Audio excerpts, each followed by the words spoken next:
العثماني يبشر بتصفية ملفات انتهاكات حقوق الإنسان العالقة في كلمته الافتتاحية لاجتماع المجلس الحكومي صباح اليوم الخميس. كشف رئيس الحكومة سعد الدين العثماني عن بدء تسوية بعض الملفات العالقة لضحايا انتهاكات حقوق الإنسان.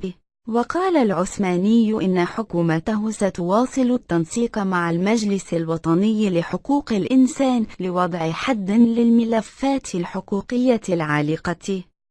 والتزم العثماني بالإسراع بإيجاد حل لما تبقى من الملفات العالقة لانتهاكات حقوق الإنسان على أساس بدء الحل العملي قبل نهاية السنة الجارية. وأفاد بأنه تمت أمس الأربعاء معالجة إحدى الملفات المتعلقة بتصفية وضعية إدارية بالوكالة الوطنية لتقنين المواصلات وذلك باتخاذ القرار اللازم بمجلس إدارة هذه الوكالة الذي انعقد يوم أمس، مشيرا إلى أنه أيضا سيتم البت في كافة الحالات التي تتطلب إجراءات وقرارات بحسب الهيئات المخول لها ذلك.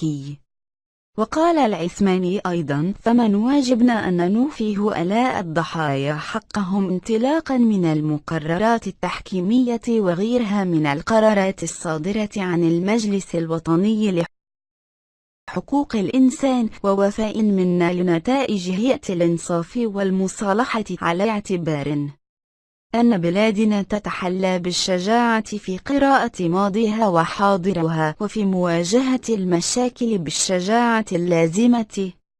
وبعدما قر العثماني بالإنجازات التي تحققت، اعترف بوجود نقائص وسلبيات، قال إنه يجب مواجهتها بكل شجاعة، إن على المستوى السياسي والحقوقي أو على المستوى الاقتصادي أو الاجتماعي.